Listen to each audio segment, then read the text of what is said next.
Ada dua jenis mahoni, yaitu Swietenia mahogany dan Swietenia macrophylla. Perbedaan keduanya ada pada ukuran daunnya, yaitu daun Swietenia mahogany berukuran 15 hingga 25 cm, sedangkan daun Swietenia macrophylla berukuran 35 hingga 50 cm.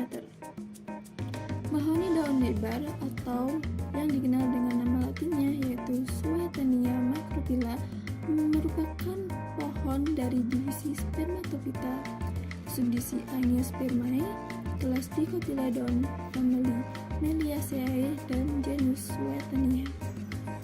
Pohon mahoni tersebar terutama di daerah Amerika Tengah dan Amerika Selatan, dan masuk ke Indonesia pada tahun 1872 melalui India.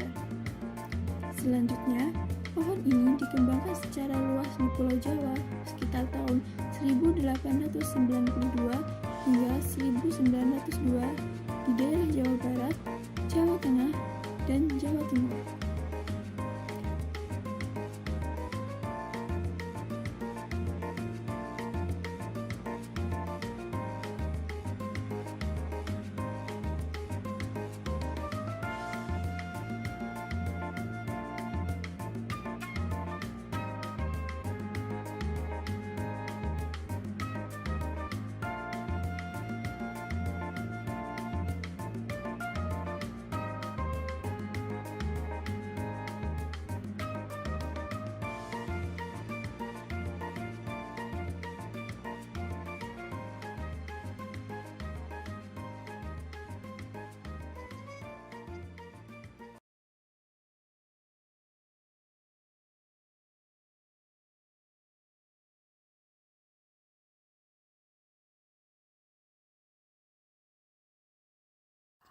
Pada video kali ini, kita membahas mengenai kerusakan batang pada pohon mahoni. Kerusakan batang seperti apa sih yang akan kita amati? Mari kita simak video kali ini. Kerusakan batang kali ini kita amati di kawasan Timur Wisdom Park UGM. Dan jenis mahoni apa yang kita amati yaitu jenis mahoni dengan nama latin Swietenia macrophylla, atau biasa juga disebut dengan mahoni berdaun besar. Jika dilihat dari tanda-tandanya secara jauh, kita dapat melihat di bagian batang yang rusak terdapat hama berupa rayap dengan nama latin Cryptothermes corvignatus. Kerusakan yang terjadi pada Swietenia macrophylla ini dapat terlihat dengan adanya gejala yang timbul diakibatkan rayap Cryptothermes corvignatus ini. Umumnya yang dapat diamati di lapangan yaitu batang dari pohon mahoni yang beralur yang juga disebut dengan lorong kembara. Lorong kembara ini disebabkan oleh rayap tersebut yang memakan bagian batang tubuh dari mahoni, di mana akibatnya batang menjadi mengeropos sehingga ketika diketuk, badan dari tubuh pohon ini menjadi kopong atau kosong. Terlihat dengan jelas karena kondisi lingkungan yang kering, lorong kembara juga yang ada di sana mengering yang menyebabkan rayap juga menjadi minim. Sehingga dapat dikatakan bahwa keringnya lingkungan itu mempengaruhi keberadaan rayap. Nah, oleh karena itu harus dilakukan pencegahan terhadap pohon yang terserang oleh hama rayap. Terdapat dua pencegahan sebelum dan sesudah penanaman pohon. Pencegahan yang dilakukan sebelum penanaman pohon yaitu dengan menghindari penanaman saat musim hujan, di mana kondisi lingkungan yang lembab ini menyebabkan meningkatnya pertumbuhan hama berupa rayap tersebut. Kemudian sesudah tumbuh atau tanaman yang telah ditanam dapat dilakukan pencegahan berupa pengaturan jarak tanam serta pembersihan gulma secara langsung. Jika penyerangan rayap sudah terjadi, dapat juga dilakukan alternatif pengendalian yang lain. Terdapat beberapa alternatif pengendalian yang ada, yaitu secara biologis, kimia, dan mekanis. Secara biologis dapat dilakukan dengan pemberian musuh alaminya, yaitu semut rangrang, landak, dan terenggiling. Kemudian pengendalian secara kimia juga dapat dilakukan dengan pemberian insektisida kepada rayap. Yang terakhir, pengendalian secara mekanis atau secara langsung, kita dapat melakukannya dengan mengusap lorong kembara agar batang bersih dari rayap.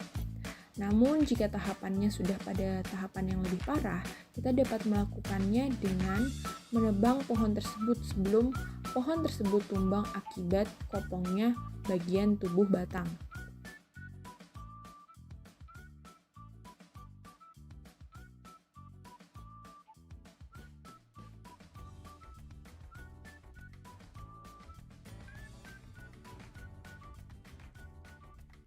Berikut merupakan penyakit kanker batang yang terjadi pada pohon Swietenia macrophylla di Wisdom Park UGM bagian timur. Penyakit ini disebabkan oleh jamur Phytophthora, sehingga seharusnya terdapat hifa jamur berwarna hitam. Akan tetapi, hifa jamur tersebut bersifat mikroskopis, sehingga dibutuhkan lup atau mikroskop untuk melihatnya dengan jelas.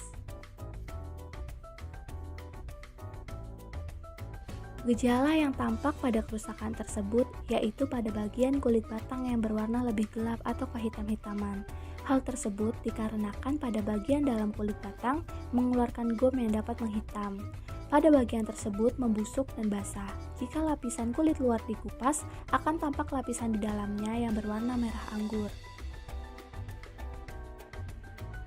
Selain menyebabkan penyakit kanker batang, Phytophthora juga dapat menyebabkan penyakit lain seperti busuk akar. Sehingga dengan adanya penyakit ini dapat menjadi tanda bahwa harus dilakukan pencegahan terjadinya penyakit akar dan perbaikan kandungan pada tanah. Pencegahan yang dapat dilakukan yaitu dengan mengatur jarak tanam dan monitoring. Hal ini bertujuan agar spora jamur Phytophthora tidak mudah menyebar ke tanaman lain melalui vektor angin maupun serangga. Selain itu, pencegahan juga dapat dilakukan dengan memilih bibit unggul yang tidak mudah terserang jamur maupun patogen lain.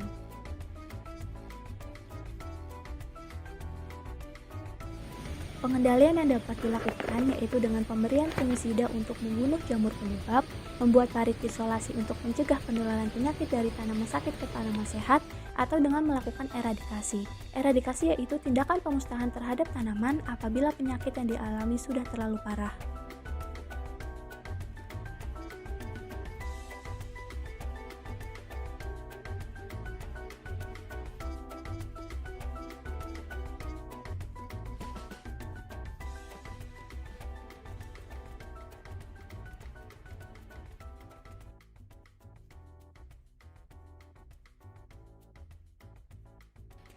Pada batang Swietenia macrophylla di timur kawasan Wisdom Park UGM juga ditemui tanda penyakit bercak daun oleh jamur Pestalotia. Tanda dari penyakit ini adalah adanya spora-spora jamur Pestalotia pada daun.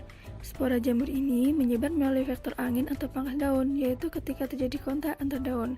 Akan tetapi, spora jamur ini bersifat mikroskopis, sehingga dibutuhkan alat bantu mikroskop untuk dapat melihatnya dengan jelas. Dapat diamati tanda penyakit bercak daun pada permukaan atas daun berikut.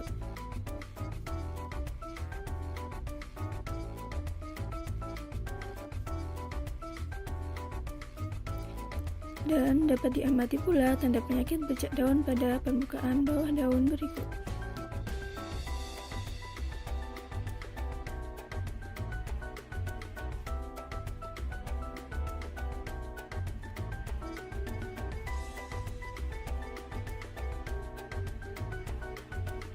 Gejala yang ditimbulkan akibat serangan jamur Pestalotia ini yaitu daun tanaman akan menguning dan menjadi coklat. Pentingnya gangguan ini sendiri yaitu disebabkan oleh jamur Pestalotia menandakan kondisi tanah yang memiliki pH asam berkisar 4,5 hingga 5 dengan kandungan magnesium yang besar dan kandungan unsur yang berperan dalam fiksasi nitrogen atau molybdenum yang sedikit. Rekomendasi pencegahan penyakit ini adalah dengan mengatur jarak tanam sebelum dan memonitoring agar spora jamur Pestalotia tidak mudah menyebar ke tanaman lain melalui vektor angin maupun pangkas daun. Selain itu, pencegahan juga dapat dilakukan dengan memilih bibit yang unggul supaya tidak mudah terserang jamur maupun patogen lainnya.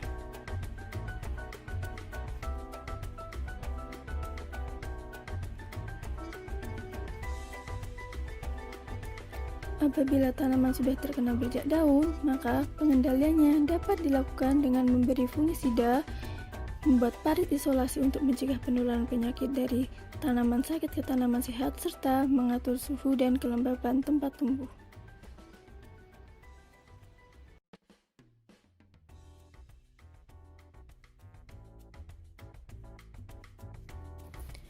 Pada lokasi pengamatan juga ditemukan koloni semut rangrang pada pohon mahoni berdaun lebar. Jenis semut rangrang yang ditemui yaitu jenis Ochopila smaragdina. Dapat diamati ada semut rangrang yang berada pada batang pohon ini.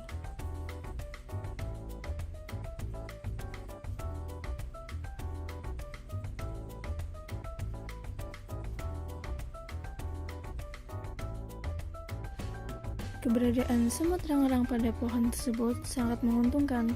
Hal ini dikarenakan semut rangrang akan melindungi tumbuhan dari serangan hama perusak tanaman dan merupakan predator alami bagi beberapa hama tersebut.